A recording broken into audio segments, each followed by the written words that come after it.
চট্টগ্রাম নগরীতে একটি বাসা থেকে বিপুল পরিমাণ দেশি বিদেশি জাল টাকা উদ্ধার করেছে র্যাব। এ সময় তানজিম নামের এক যুবককে আটক করা হয়েছে।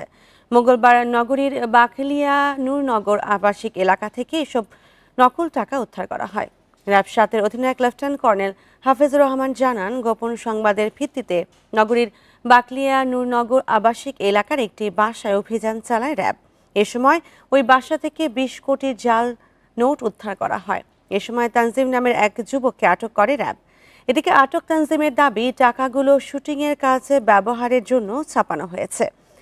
আন্ডার কিলার অঙ্কুর প্রিন্টার্স নামের একটি ছাপাখানা থেকে টাকাগুলো ছাপিয়েছেন তিনি।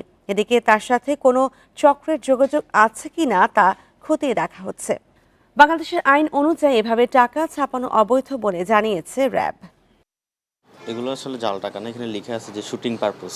এটা একটু কনফার্ম করতেছি। এরপর হচ্ছে এখানে রিয়াল, দিরহাম, তারপর হচ্ছে আপনার ডলার, ইউরো এবং বাংলাদেশি নোট। যারা হচ্ছে আপনার বিভিন্ন ধরনের ইউটিউবে রিলস বানাইতো তারা এইগুলো নেই এবং কাস্টমার ডিটেলস আমার কাছে আছে। শুটিংয়ের জন্য করেছে, মুভির জন্য। তো যখন তাকে সিনেমা বা নাটকের নাম বলতে বললাম যে কোন সিনেমা আর কোন নাটকে এটা ব্যবহার হয়েছে, সে বলতে পারেনি।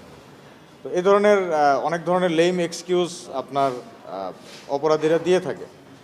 তো এটা তাকে আমরা অ্যারেস্ট করে আইনানুগ ব্যবস্থা গ্রহণ করছি।